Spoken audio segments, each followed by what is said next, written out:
प्रधानमंत्री जी का ये 10वां 11वां संभवतः ये उनका दौरा है। जितनी बार प्रधानमंत्री जी आए उतनी बार हजारों करोड़ की राशि की परियोजनाओं को बिहार के लिए समर्पित करके गए। विपक्ष को जो कहना है, गाली गलौज करना है, चोर चोरी जैसे शब्दों का इस्तेमाल करना है, माताओं बहनों को अपमानित करने का काम करना है या विकास को छोड़कर क्षेत्रवाद की राजनीति करनी है, ये विपक्ष को मुबारक हो। चुनाव का समय है, विपक्ष इस तरीके की राजनीति करेगा ही करेगा। आपको बिहार में होता विकास नहीं दिख रहा। आज जहां पटना के एयरपोर्ट के बाद पूर्णिया के एयरपोर्ट का उद्घाटन प्रधानमंत्री जी के द्वारा किया जा रहा है। बिहार में 2 एम्स दिए गए हैं। एक के बाद एक प्रधानमंत्री जी का ये 10वां 11वां संभवतः ये उनका दौरा है। जितनी बार प्रधानमंत्री जी आए उतनी बार हजारों करोड़ की राशि की परियोजनाओं को बिहार के लिए समर्पित करके गए। और अब तो बात सिर्फ शिलान्यास तक नहीं है, उद्घाटन भी कई ऐसी परियोजनाओं का प्रधानमंत्री जी के द्वारा किया जा चुका है।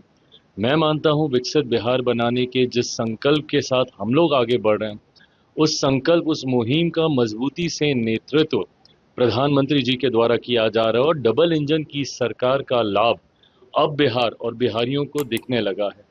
ऐसे में विपक्ष को जो कहना है, गाली गलौज करना है, चोर चोरी जैसे शब्दों का इस्तेमाल करना है, माताओं बहनों को अपमानित करने का काम करना है या विकास को छोड़कर क्षेत्रवाद की राजनीति करनी है, ये विपक्ष को मुबारक हो। हम लोग जिस लक्ष्य के साथ आगे बढ़ रहे हैं उस लक्ष्य पे बिना भटके, बिना डिगे हम लोग आगे बढ़ने का कार्य कर रहे हैं। जीतन राम मांझी जी ने कहा कि 20 सीट मिले अन्यथा हम 4 सीट पे चुनाव लड़ेंगे। भैया उनकी पार्टी का अपना मामला है। चुनाव अभी नेगोशिएशंस का दौर अब शुरू होने वाला है, तो राजनीतिक दल अपनी पोजीशनिंग भी करते हैं। बट कल तक जो हमको नसीहत दे रहे थे, अगर आज वो ऐसी बातें करेंगे तो कहीं ना कहीं सवाल खड़े होते हैं। बट बहरहाल मुझे लगता है वो अपनी पार्टी के लिए जिस भी सोच के साथ आगे बढ़ रहे हैं उनको पता होगा कि क्या सही है। तेजस्वी यादव अकेले लड़ने की बात कर रहे हैं, क्या उनको कांग्रेस से मोह भंग हो गया क्या?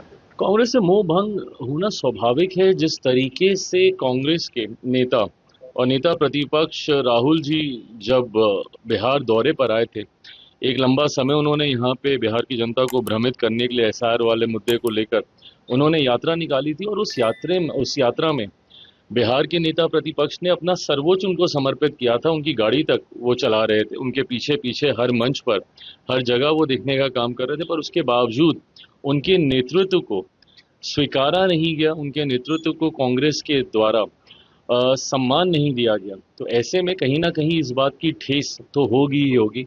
बहरहाल ये गठबंधन के भीतर की बातें हैं। महागठबंधन किसके साथ लड़ेंगे, नहीं लड़ेंगे, बट एक ऐसी पार्टी जिसका बिहार में कोई जनाधार नहीं बचा, कांग्रेस जैसी पार्टी, उसके पीछे अगर नेता प्रतिपक्ष बिहार के अगर ऐसे जाते हैं तो कहीं ना कहीं उनको, उनके कार्यकर्ताओं को इस बात की ठेस तो जरूर पहुंची होगी। संभवतः इस सोच के साथ उन्होंने ये बयान दिया होगा अकेले चुनाव लड़ने का।